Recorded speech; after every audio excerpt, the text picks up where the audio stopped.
Hello.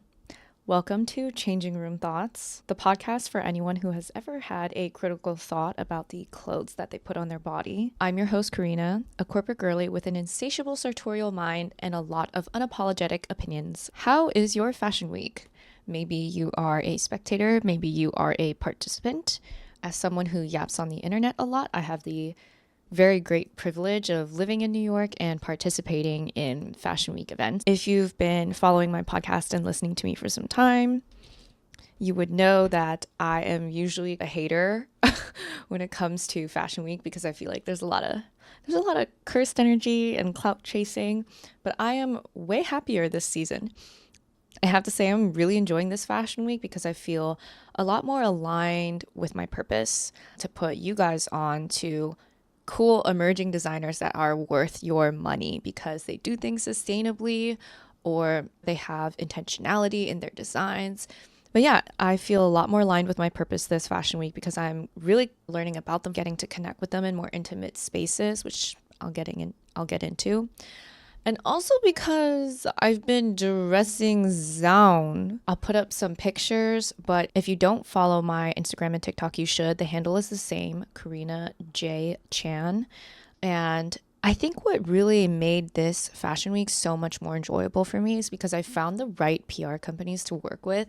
Big shout out to Doors PR.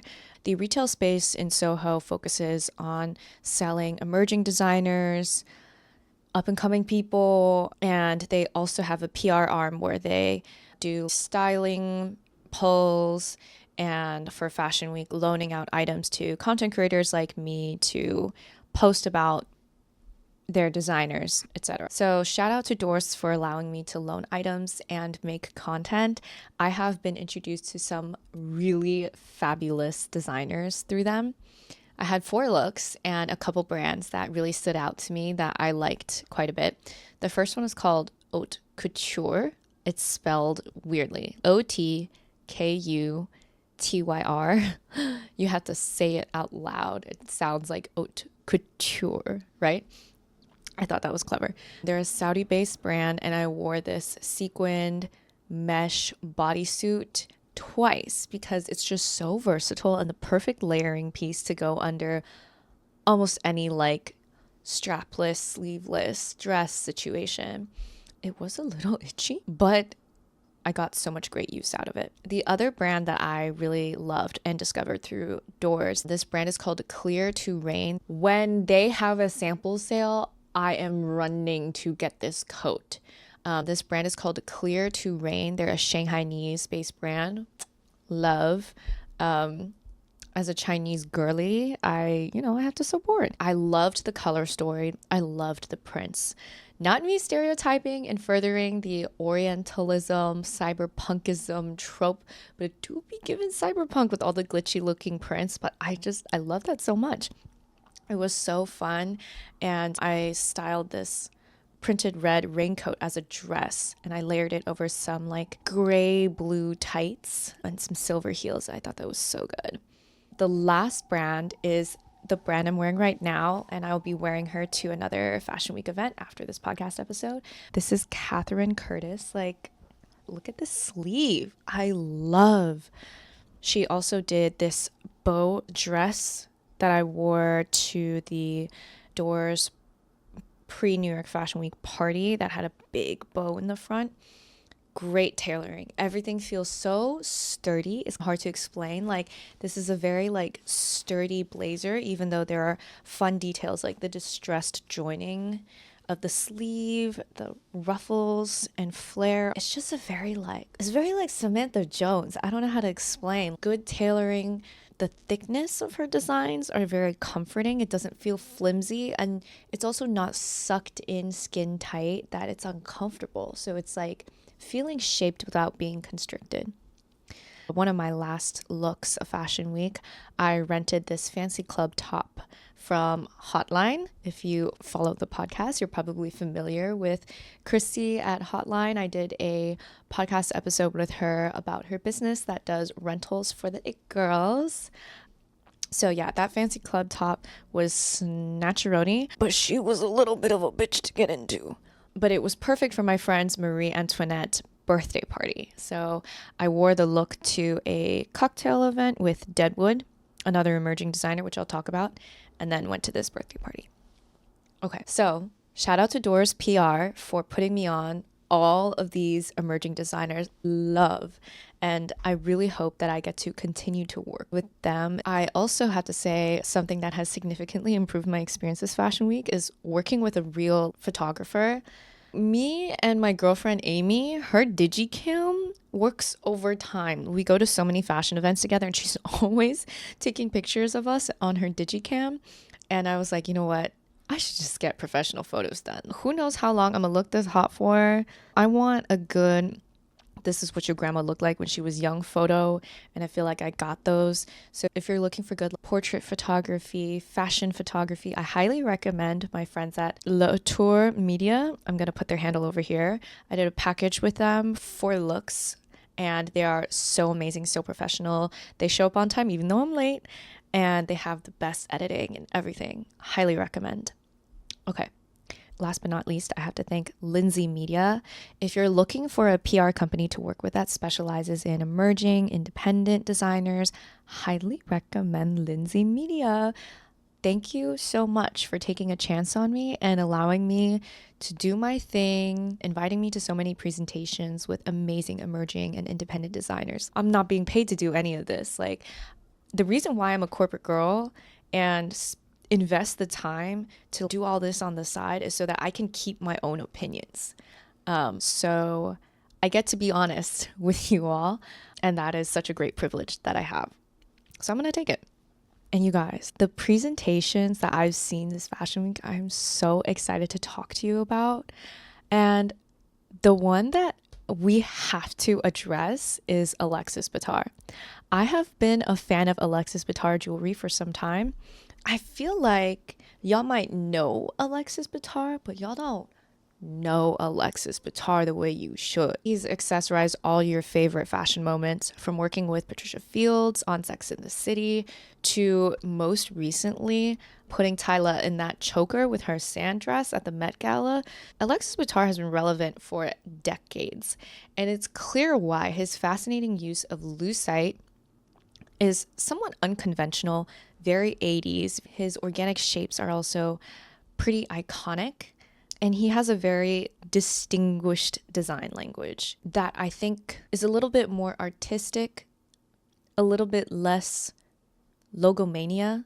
Like, when you see Alexis Bittar jewelry, you know it's Alexis Bittar, not because of overused status symbols, if you catch my drift. When you see a piece of Alexis Bittar jewelry, you will recognize it for its beautiful translucence, its homage to natural yet unusual beauty. But beyond just obviously his amazing jewelry pieces, sorry about that, my battery died. I was in the middle of recording this podcast episode, but let's pick up right where we left off. I need you to understand that Alexis Bittar's story entails one of the most badass takeovers in fashion business. No Nepo baby bullshit. Alexis Bittar grew up in Bay Ridge, Brooklyn, was a club rat, selling his hand-carved lucite jewelry on the streets of Soho in 1992 before he was discovered by the director of Bergdorf Goodman at the time. He started selling internationally. He has collabs with Jeremy Scott, Michael Kors, and pulled off a series of amazing marketing moves that were perfect for the 2010s, including featuring Tavi Gevinson, aka Style Rookie, who was the hot, young, rising fashion star of her time, and Zoe Kravitz. He sold half of his company to TSG Partners, a private equity firm in San Francisco, for $24 million. He and TSG then sold the whole thing to Brooks Brothers. Now, it's an undisclosed amount, but like based off of that relative comp, $24 million for half the company. If you double that, that's $48 million. But the plot thickens. In 2020, after Brooks Brothers files for Chapter 11 bankruptcy, Alexis Bittar made the boss move to reacquire his namesake brand back for $2.75 million. So now he is on a quest to rebuild, rebrand his jewelry business. In my opinion, I think he's a master marketer. He's done it once and I think he can do it again. I've been familiar with and a fan of his work for some time, but I only learned about all of this lore recently. I have a lot of respect for him as a businessman and as a designer. I had the privilege of going to the Alexis Bittar presentation. I was absolutely floored because I think it's so unique to find a designer that is both original and culturally relevant at the same time. And I was really excited because this is Alexis Bittar's first presentation back at Fashion Week. I actually managed to meet the man. I'll read some of the show notes that were passed out at the event and then give my interpretation of them. In a liminal space between past and future, a woman moves with quiet precision, adorned in relics of old world wealth, as humanoid AI attendants glide around her, performing domestic rituals with eerie grace. The air crackles with fragmented radio signals, a fading echo of a world that once was. She is alone, yet content. Is this solitude by design or consequence? A meditation on beauty, aging, and the isolation technology affords, a dystopian fantasy, at once a warning and a dream. Obviously, trend cycles are cyclical, so every 20 years, and it's 2025. If you go back 2 cycles, we're squarely in 1985. I think there are a lot of similarities. Number one, we're in a bit of like a conservative revival in a similar way that there was Reagan Revolution in the 80s, trickle-down economics, etc. So a lot of the aesthetics in the 80s were incredibly ostentatious. You have like really dramatic floral designs, lucite, like rich fabrics being used everywhere, velvet. 80s interiors are some of my favorites to look at. Like Miami hedonist aesthetics are so fun to look at because they're just so outrageous, which is kind of a reflection of the time. I think for the last few years, we've been dopamine dressing, kind of chasing that high of like fantasy through clothing. I'm always fascinated by 80s fashion because I think it is just such like a capsule in time. And I was born in the 90s, so this was an era that I never fully understood. I felt a lot of nostalgia about it, things that don't exist anymore, that happened before I was born. And I was always very curious about that time period. There are so many like unapologetically like rich people shit. Hair was high, the colors were deep, the shoulder pads were big, like everything was about drama and opulence. Unapologetically. I have a lot of 80s designers and moments pinned on my Pinterest board because that idea just fascinates me. I don't know, I think I'm not the only one who has been kind of enamored with the Claude Montana lucite jewelry, aesthetic of the 80s. Yet at the same time, Alexis Bittar managed to tie that nostalgia for that past and the fabulousness and unapologetic 80s aesthetics with this kind of dystopian futuristic idea, because we are in 2025, we're not in the 80s, right? Like we are thinking about how AI this, AI that. We are thinking about how technology is impacting our mental health, our ability to connect with people. Everyone now is brutally aware of the fact that we are more isolated than ever and unable to connect with each other. Projecting what we feel right now into the future as this kind of aging, potentially lonely, potentially happy, solitary lady. It is tapping into a part of my subconscious that I didn't know someone could access, honestly. Anyways, my gosh, my kitty. Hi, Stella. You want to tell something to people? Stella, what do you think? She's like, I don't want to be left out of the conversation. Girl, I can't get cat hair on this. I have to return it to the PR firm, okay? I love you, but I'm working, okay? If you only listen to me on Spotify, but you don't watch the videos, this is your motivation to do so you can see my cute cat. Okay. Girl, I gotta finish this. Anyways, back to business. In my opinion, I think he's a master marketer. I love his social media, and I love how he includes aging women in his aesthetics. Yeah, I just really respect him for that.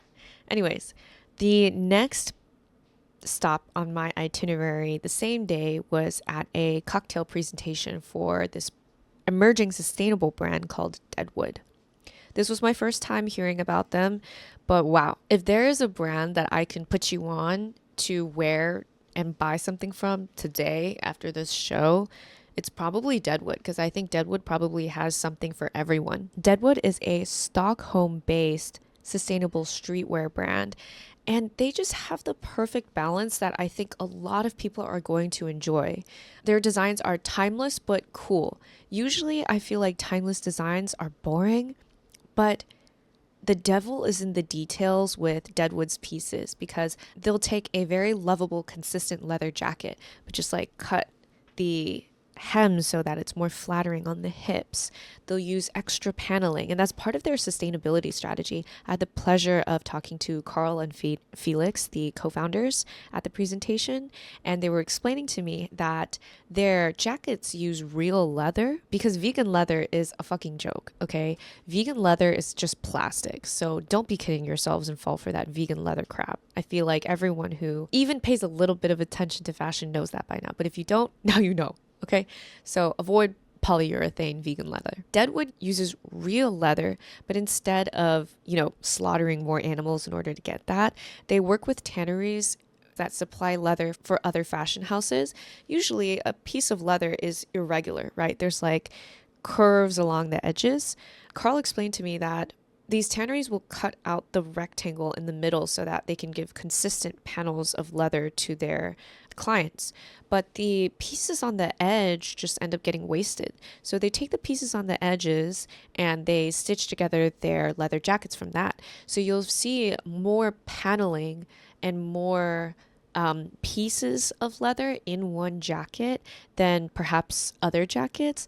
But not only is it more sustainable, I think it also adds to the jackets and leather being able to be shaped better, because you can sew more pieces, you can sew more dimensions into it. And so their leather jackets come out looking so cunty, like, for lack of a better word. And it's very unisex. They managed to have a core collection approach because they're sustainable, right? Like, they don't want too many new things every single season, because then that kind of defeats the purpose, right? You want to buy something once, love it, and wear it like forever. That's like the most sustainable way to interact with your clothes.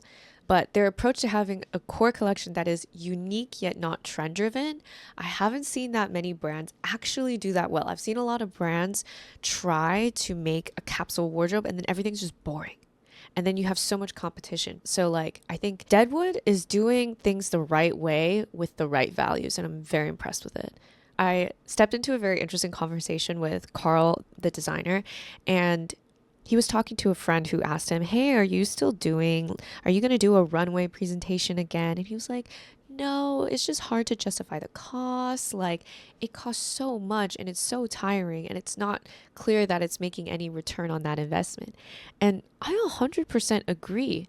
I saw a thread the other day. Someone was saying how it's clear, given how luxury fashion has been failing to meet financial projections and goals recently, it's clear that something's not working, and the way that we're doing fashion right now is outdated. And I 100% agree about that sentiment applied to runways, because I was so happy to be able to go to this presentation, actually touch the clothes, feel the clothes, talk to the designer.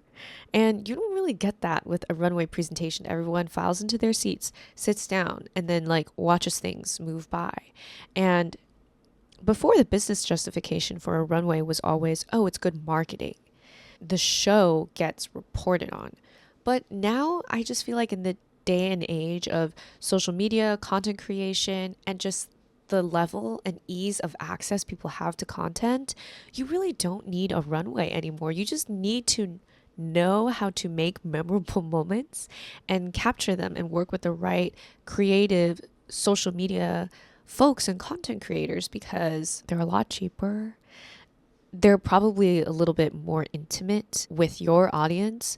So I thought that was an interesting discussion. So yeah, this was a long yap sesh. More thoughts to come. I want to talk about the Orange Man tariffs. Hi, Stella. I want to talk about the Orange Man tariffs and how that's going to affect the apparel manufacturing industry and the fashion industry, and whether or not that's actually going to bring back apparel manufacturing to this country, which, spoiler alert, I don't think it will. But more thoughts to come. If you enjoyed this podcast episode, please consider following me if you're on Spotify or subscribing on YouTube. And of course, I post lots of Instagram Reels and TikToks as well, and you can follow me there too. But yeah, thanks for tuning in. Bye.